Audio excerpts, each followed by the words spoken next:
So once again, it was another wild month of buying for us as retail investors. But it looks like some things are trending in the right direction. But guys, unfortunately, there are some stocks and some bad habits that just we can't kick them for whatever reason. So let's discuss the good and the bad from a long-term buy and holder's perspective, because hey, that's right, here's why you're at this channel. You're looking for trading tips or anything else of that nature. Sorry, that's probably a different channel there.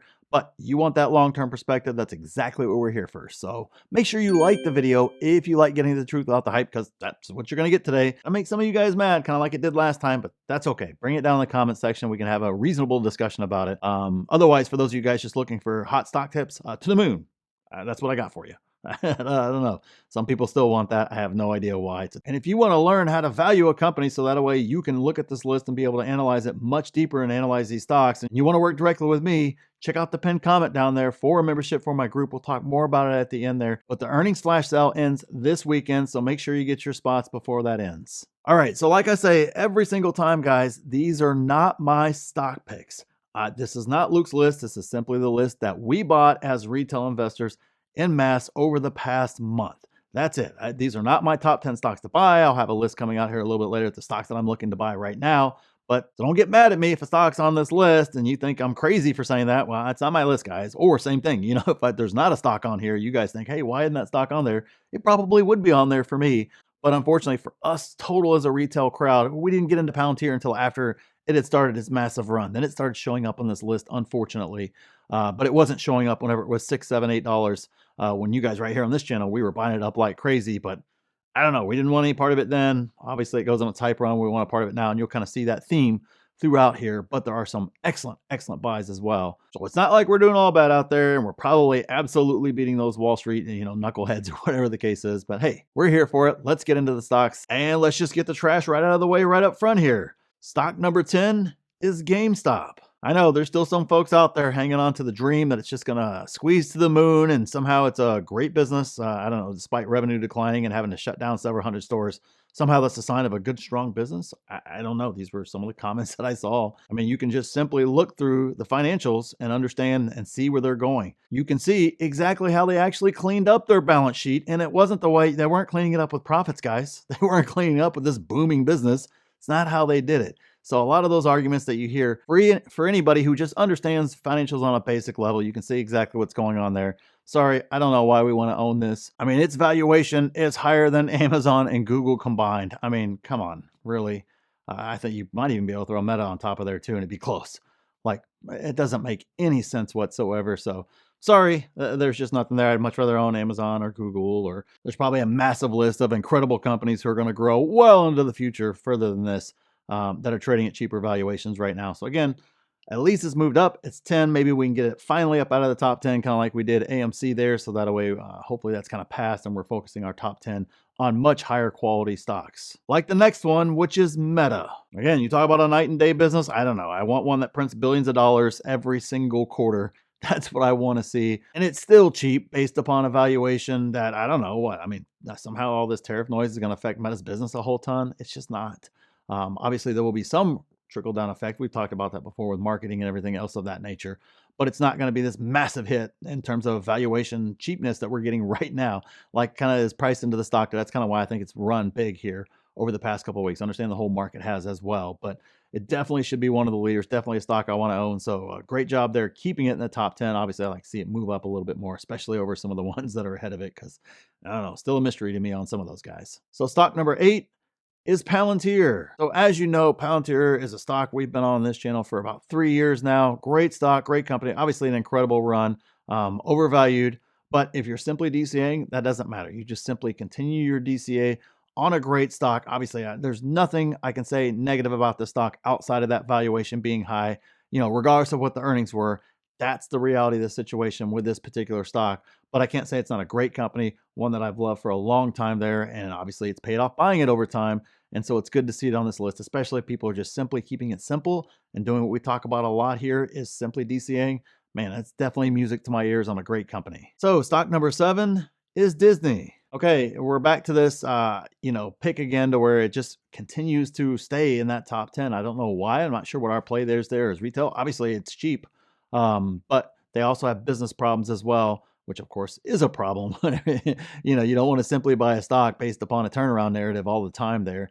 And especially a company like Disney, where it's going to, it's more of a cruise ship type turnaround. It's not a jet boat. It's not an agile company. It's going to take time to turn this thing around if they're able to turn it around there. So definitely more of a speculative play. And I think if I was speculating, I would choose to speculate a little bit of a different direction here than this one. So for me, it's cautious. I own a little bit of it. Again, I got some really, really cheap shares. So that's the reason why. It's more for a dividend play later on in the future if they can turn around and get themselves there to provide me a nice little dividend. But they have to get there first, and that's not guaranteed. So stock number 6 is Microsoft. All right, back to the good again. I got nothing bad to say about Microsoft. Great business. They're going to be just fine with all the tariff noise and everything else going on. I have no concerns with anything in regards to that company. It tends to trade a little bit rich at times, but that's also because a lot of folks are running to Microsoft for safety, especially during uncertain times. It can kind of see that valuation creep up a little bit, but I mean, it's Microsoft. They dominate so many different areas. Their moat's so large. Can't complain. It's not one that I personally own, but it's definitely one I can say I completely understand why we're buying that stock. So next up is Ford. Seems like we're going to go every other stock there. Good stock, bad stock, good stock, bad stock. Well, we're on bad stock right now. Ford. Again, I don't know what we're thinking. I know some folks talked about the dividend yield, but there are far better companies that can give you a comparable yield than Ford can right now. So take a look and see how Ford actually pays that dividend. Look and see what you're losing in terms of share appreciation later on there. And more importantly, I don't think there's a whole heck of a lot of when I think of the entirety of the retail crowd, the vast majority of them are not looking for high dividend yields. I'm sorry, that's just not the case. That's not making up the bulk, but yet here it is routinely in the top 10 and, being bought more so than a Palantir, for example. It just, I don't know. I'm looking at it right now on the list and just going, how are we buying that more than Meta, more than Microsoft?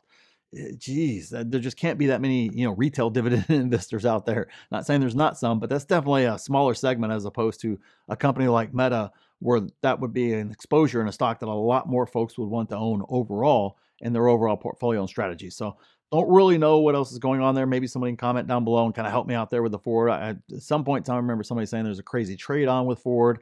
I don't know, some sort of stuff like that. You guys know I don't go down those rabbit holes or play into those rumors or anything else of that nature. Just something I read down in my own comment section there. So I don't know, for Ford, not one I want to own at all. Absolutely staying away. Number 4 is Apple. All right, you guys know I love Apple. Obviously, with all the tariff uncertainty there, which I think will all get solved, and I think Apple will be just fine. They're already making ways to get around it for the future.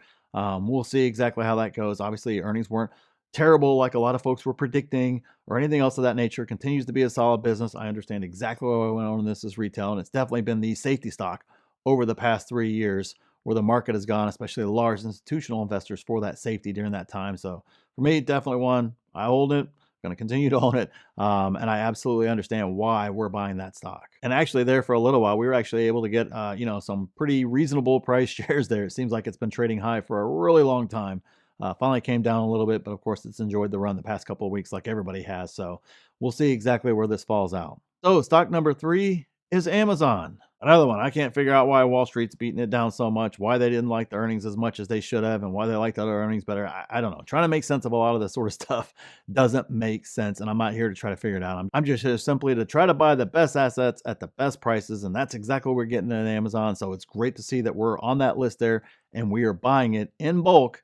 Obviously, to take the number 3 spot there, we're buying a lot of it. So great job by us as retail investors there. Definitely love that one. I'm definitely part of that push. I've been buying it as well consistently. So gonna see, keep staying cheap. I'm gonna keep buying. Stock number 2 is Nvidia. Well, I totally get this one too. I see absolutely what's happening there. Again, is there anything bad we can say about Nvidia? It's just an incredible growth beast. It's just had one of the best 2.5 year runs now, that I've seen in the stock market in a long time.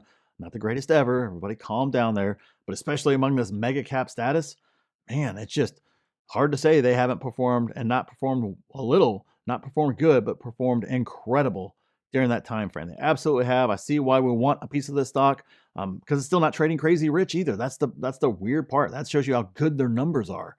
Is it still not trading at some ridiculous number? I mean, you see the stock price and you see how much it's ran. You figure, man, this thing's got to be trading at a 200 multiple or something like that. You got Palantir trading through the moon in terms of multiple. Obviously you got Tesla trading near 200 for the multiple. I mean, you just would figure that would be the case, and that's actually not the case at all. It is significantly lower than those. So Makes perfect sense to me. Great job by us as retail. And number one is Tesla. Well, I can't say that I'm surprised it's number one. I don't know. This is just kind of what Tesla does, right? It starts to run really off the backs of, not good earnings all the way around. You're hard pressed to find any positives in that particular earnings call. And of course, it's number one right there on the retail list again, although it routinely is at the top of the retail list, regardless of whether it's at all-time highs or it's beaten down at the dog. Just kind of tends to be how Tesla moves here in our list. Retail favorite, obviously, on a nice little run there, but clearly overvalued. So obviously I'm not interested in adding at these levels at all. But it is a stock that I own, and obviously a stock that you guys want to own as well. And if you want to see my complete watch list with price targets for all the stocks that I'm looking to buy that include some of the stocks on this list, and you want to work directly with me to learn how to do evaluation, learn how to understand these companies on a high level, you want to get your free coaching, be a part of the best 6, 7, and 8-figure Discord out there, make sure you take advantage of the earnings flash sale that ends this weekend before that price goes up, where you get all that plus live Q&As, exclusive videos, so much, guys. Just check out the pinned comment, see if a membership's right for you. And click this video here if you want to see exactly what I'm buying in this market. And click here to see my exact plan for this market. Thanks for watching, and we'll see you in the next one.